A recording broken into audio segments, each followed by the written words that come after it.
શ્રી ગણેશાય નમઃ. ઓમ નમઃ શિવાય. નમસ્કાર મિત્રો, આપ સર્વેનો ધાર્મિક વર્લ્ડમાં ફરીથી હાર્દિક સ્વાગત છે. જયા પાર્વતીનું વ્રત અષાઢ વદ તેરસથી શરૂ કરી અને 5 દિવસ સુધી રાખવામાં આવે છે અને છઠ્ઠા દિવસે અષાઢ સુદ ત્રીજના દિવસે આ વ્રતની પૂર્ણાહુતિ કરી અને વ્રતના પારણા કરવામાં આવે છે. જયા પાર્વતી વ્રત ગુજરાતના દરેક ગામડા અને શહેરની બહેન દીકરીઓ કરે છે.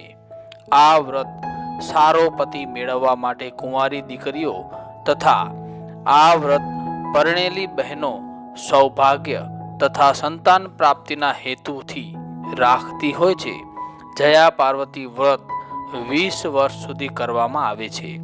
જયા પાર્વતીના વ્રતમાં 7 ધાનના જવારા વાવવામાં આવે છે અને વ્રતના 5 દિવસ આ જવારાની પૂરી શ્રદ્ધા અને ભક્તિ ભાવથી પૂજા અર્ચના કરવામાં આવે છે.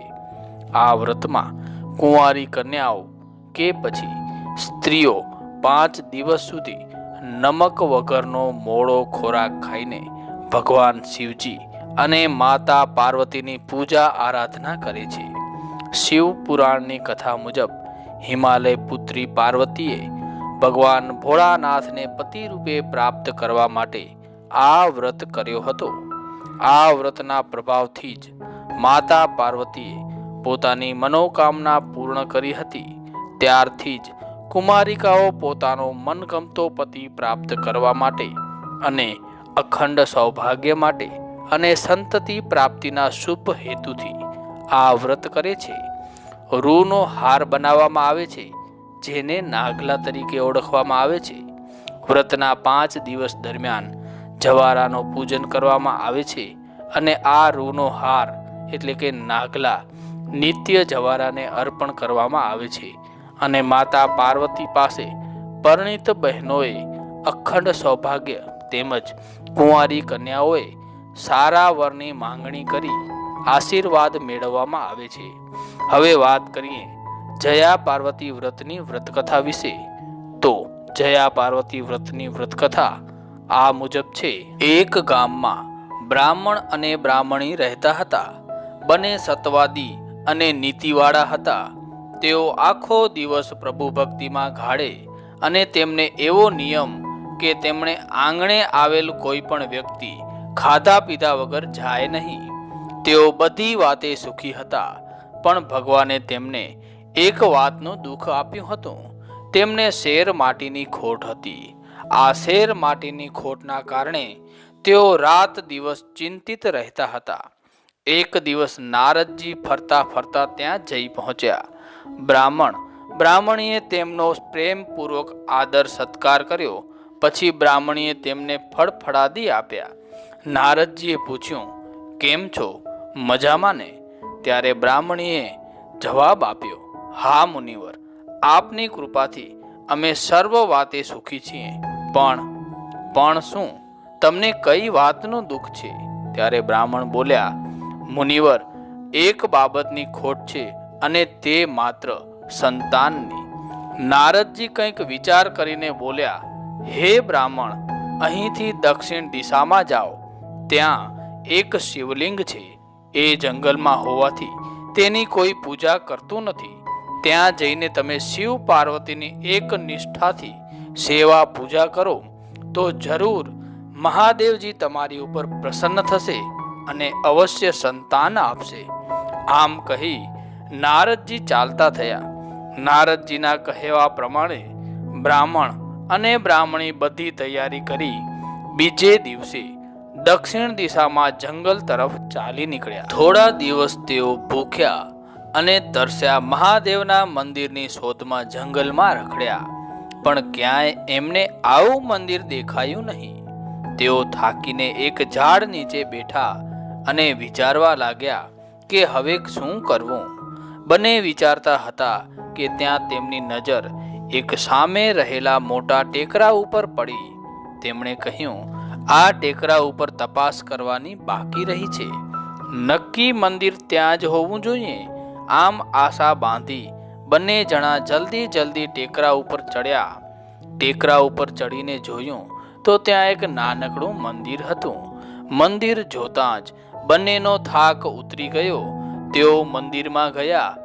મંદિર શંકર પાર્વતીનું હતું. બંને જણાએ એક ખૂણામાં રહેવાની વ્યવસ્થા કરી. તેમણે મંદિરમાં પડેલા ઘાસ, પાંદડા, ઝાંખરા, ધૂળ બધું વાળી જોડીને ચોખ્ખું કર્યું. પછી સ્નાન કરી નદીમાંથી પાણી ભરી લઈ અને શિવ પાર્વતીને સ્નાન કરાવ્યું. મંદિર પાસે જ એક બીલીનું ઝાડ હતું. ત્યાંથી બીલીપત્રો લાવી શિવલિંગ ઉપર ચડાવ્યા. આમ બ્રાહ્મણ અને બ્રાહ્મણી નિયમિતપણે શિવ પાર્વતીની સેવા કરવા લાગ્યા. બીલીનું ઝાડ પાસે જ હોવાથી બ્રાહ્મણી હંમેશા બીલીપત્રો તોડી લાવતી, પણ ફૂલ માટે બ્રાહ્મણને દૂર જવું પડતું. આમ કરતા 5 વર્ષ વીતી ગયા, પણ ભગવાન પ્રસન્ન થયા નહીં. એક દિવસ બ્રાહ્મણ ફૂલ લેવા ટેકરો ઉતરીને સવારનો જંગલમાં ગયો હતો. સાંજ પડવા આવી છતાં તે પાછો ફર્યો નહીં. એટલે બ્રાહ્મણી ચિંતા કરવા લાગી. તેના મનમાં અનેક પ્રકારની શંકા કુશંકાઓ પેદા થવા લાગી. તે પતિની શોધમાં નીકળી પડી. ટેકરો ઉતરીને થોડેક દૂર ગઈ કે એક ઝાડ નીચે તેણે પોતાના પતિને બેભાન દશામાં પડેલો જોયો. પગના અંગૂઠામાંથી લોહી નીકળતું હતું અને તેની પાસેથી એક નાગ ફૂંફાળા મારતો જતો જોયો. બ્રાહ્મણીને થયું કે નક્કી આ નાગ મારા પતિને કરડ્યો છે. એના મોઢામાંથી કારમી ચીસ નીકળી પડી. તે બેભાન થઈ ધરતી પર ઢળી પડી.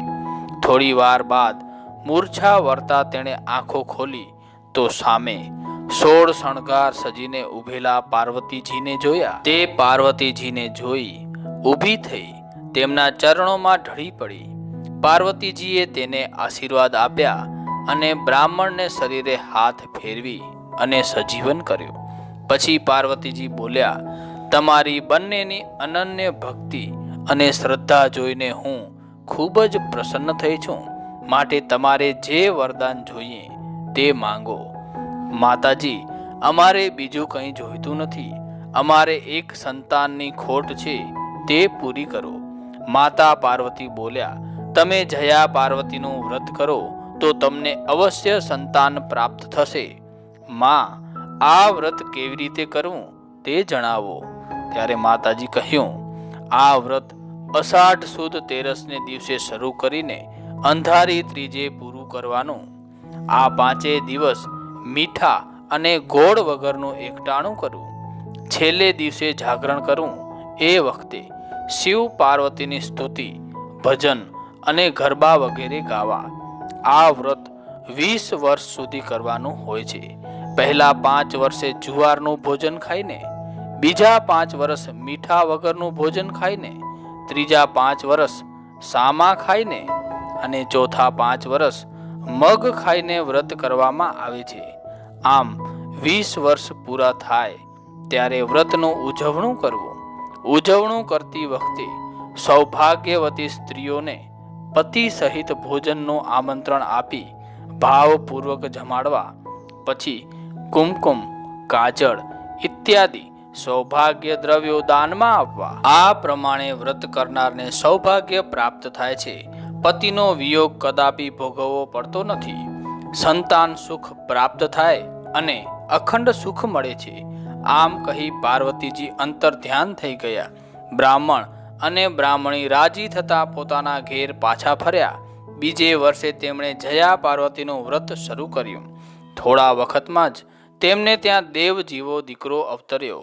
હે જયા પાર્વતીજી, તમે જેવા બ્રાહ્મણ બ્રાહ્મણીને ફળ્યા તેવા આ વ્રત કરનાર સૌને ફળજો. તો આવો આપણે સૌ આ વ્રતના અધિષ્ઠાતા શિવ અને પાર્વતીને પ્રાર્થના કરીએ કે હે પિતા, હે માતા, તમારું વ્રત કરનાર સર્વે બહેન દીકરીઓને મનવાંછિત ફળ આપજો.